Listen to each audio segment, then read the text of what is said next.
ಇಡೀ ರಾಜ್ಯಾದ್ಯಂತ BPL card ಅನ್ನ ರದ್ದು ಮಾಡಿರುವಂತಹ ವಿಚಾರ ಬಹಳಷ್ಟು ಸದ್ದು ಮಾಡ್ತಾ ಇದೆ. ವಿಪಕ್ಷಗಳೆಲ್ಲವೂ ರಾಜ್ಯ ಸರ್ಕಾರದ ಮೇಲೆ ಬಡವರ ಹೊಟ್ಟೆ ಮೇಲೆ ಹೊಡಿತಾ ಇರುವಂತಹ ಸರ್ಕಾರ ಅನ್ನುವಂತಹ ಆರೋಪವನ್ನು ಮಾಡ್ತಾ ಇದ್ದಾರೆ.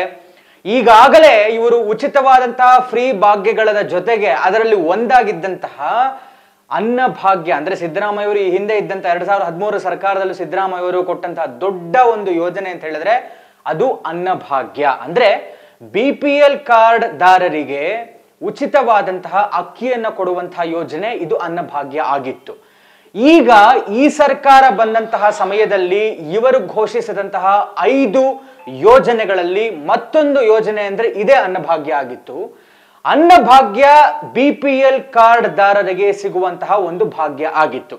ಆದರೆ ಈಗ ಹೇಳದೆ ಕೇಳದೆ 62,000ಕ್ಕೂ ಹೆಚ್ಚು ಬಿಪಿಎಲ್ ಕಾರ್ಡ್ ದಾರರನ್ನ ಏಕಾಏಕಿ ಎಪಿಎಲ್ ಕಾರ್ಡ್ ದಾರರು ಅನ್ನುವಂಥದ್ದಕ್ಕೆ ಇವರು ಲೇಬಲಿಂಗ್ ಮಾಡ್ಬಿಟ್ಟಿದ್ದಾರೆ. ಅಂದ್ರೆ ಸರ್ಕಾರ ಮಾಡಿದಂತಹ ಎಡವಟ್ಟು ಏನು ಅಂತ ಹೇಳಿದ್ರೆ, ಇವರು ಎಪಿಎಲ್ ಕಾರ್ಡ್ ದಾರರು ಅಂದ್ರೆ ಯಾವ ರೀತಿಯಾದಂತಹ ಮಾನದಂಡ ಇರಬೇಕು ಅನ್ನುವಂಥದ್ದನ್ನ ಇವರು ಘೋಷಣೆ ಮಾಡಬೇಕಾಗಿತ್ತು, ಆದರೆ ಘೋಷಣೆ ಮಾಡಿಲ್ಲ. ಮತ್ತು ಜೊತೆಗೆ ಇವರು ಅದನ್ನ ಪರಿಷ್ಕರಿಸಬೇಕಾಗಿತ್ತು.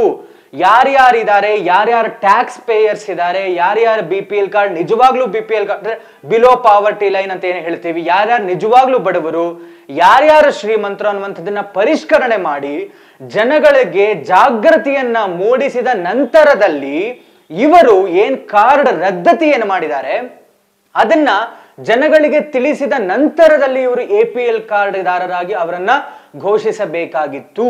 ಆದರೆ ಈಗಾಗಲೇ ಏಕಾಏಕಿ 62,000ಕ್ಕೂ ಹೆಚ್ಚು ಕಾರ್ಡ್ ದಾರರನ್ನ ರದ್ದತಿ ಮಾಡಿಬಿಟ್ಟಿದ್ದಾರೆ. ಇದಕ್ಕೆ ಸರ್ಕಾರ ತನ್ನ ತಪ್ಪನ್ನ ಮುಚ್ಚಿ ಹಾಕೊಳ್ಳೋದಕ್ಕೋಸ್ಕರ ಮಾನ್ಯ ಉಪಮುಖ್ಯಮಂತ್ರಿಗಳು ಕೇಂದ್ರ ಸರ್ಕಾರದ ಕಡೆಗೆ ಬೆರಳು ತೋರಿಸ್ತಾ ಇದ್ದಾರೆ.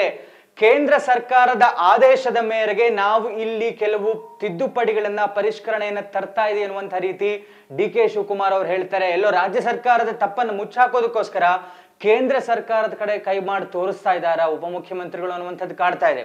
ಆದ್ರೆ ಮಾನ್ಯ ಆಹಾರ ಮಂತ್ರಿಗಳು ಮತ್ತು ಮುಖ್ಯಮಂತ್ರಿಗಳನ್ನು ಸೇರಿದಂತೆ ಹೇಳ್ತಾ ಇರುವಂತಹ ಮಾತೇನು ಅಂತ ಹೇಳಿದ್ರೆ, ನಮಗೆ ಈ ಆಗಿರುವಂತಹ ಎಡವಟ್ಟುಗಳನ್ನ ತಿದ್ದುಕೊಳ್ಳೋದಕ್ಕೆ 15ರಿಂದ 20 ದಿವಸ ಕಾಲಾವಕಾಶ ಕೊಡಿ. ಏನೇನು ಎಡವಟ್ಟುಗಳಾಗಿದೆ ಅದೆಲ್ಲವನ್ನು ನಾವು ಪರಿಶೀಲಿಸಿ ಅದನ್ನ ಸರಿಯಾದ ದಾರಿಗೆ ಮತ್ತೆ ತಂದು ನಿಜವಾಗ್ಲೂ ಯಾರಿಗೆ ಬಿಪಿಎಲ್ ಕಾರ್ಡ್ ಯಾರು ಬಡವರಿದ್ದಾರೆ ಅವರಿಗೆ ಖಂಡಿತವಾಗ್ಲೂ ನಾವು ಅಕ್ಕಿಯನ್ನ ಕೊಟ್ಟೇ ಕೊಡ್ತೀವಿ. ನಮ್ಮ ಸರ್ಕಾರ ಇರುವಂತದ್ದು ಬಡವರ ಪರವಾಗಿಯೇ ಅನ್ನುವಂತಹ ಮಾತನ್ನ ಆಹಾರ ಮಂತ್ರಿಗಳು ಮತ್ತು ಮುಖ್ಯಮಂತ್ರಿಗಳು ಹೇಳ್ತಾ ಇದ್ದಾರೆ. ಆದ್ರೆ ಇದೆಲ್ಲವೂ ಸರಿ, ಏಕಾಏಕಿ ಮಾಡಿದ್ದರಿಂದ ಜನಗಳು ಕಕ್ಕಾಬಿಕ್ಕಿ ಆಗಿದ್ದಾರೆ. ಯಾಕೆಂದ್ರೆ ಅವರು ಅಲಿಯುವಂತಹ ಪರಿಸ್ಥಿತಿ ಬಂದಿದೆ. ಈ ಮಧ್ಯದಲ್ಲಿ ಹೊಸ ಬಿಪಿಎಲ್ ಕಾರ್ಡ್ ಕೂಡ ಇವರು ಒಂದಷ್ಟು ಜನ ಅರ್ಜಿಗಳು ಹಾಕಿದ್ದಾರೆ. ತಾಲೂಕು ಆಫೀಸ್ ಆಗಿರಬಹುದು, ಬೇರೆ ಬೇರೆ ಕಡೆಗಳಿಗೆಲ್ಲ ಅಲಿದು ಇವರು ನಮ್ದು ಹೇಗಪ್ಪ ಆಗತ್ತೆ ಹೊಸ ಕಾರ್ಡು, ಈ ಮಧ್ಯದಲ್ಲಿ ಈ ಕನ್ಫ್ಯೂಷನ್ಸ್ ಮಧ್ಯದಲ್ಲಿ ಅನ್ನುವಂತಹ ಒಂದು ಗೊಂದಲಮಯವಾದಂತಹ ವಾತಾವರಣಕ್ಕೆ ಬಡವರನ್ನ ಈ ಸರ್ಕಾರ ತಳ್ಳಿದೆಯಾ ಅನ್ನುವಂತಹ ಮಾತು ಜನಗಳ ಮಧ್ಯ ಬಂದಿದೆ. ಇದಿಷ್ಟು ಈ ಹೊತ್ತಿನ ಸುದ್ದಿ. ಮತ್ತಷ್ಟು ಸುದ್ದಿಗಳಿಗಾಗಿ ನೋಡ್ತಾ ಇರಿ ಸಿರಿ ಟಿವಿ.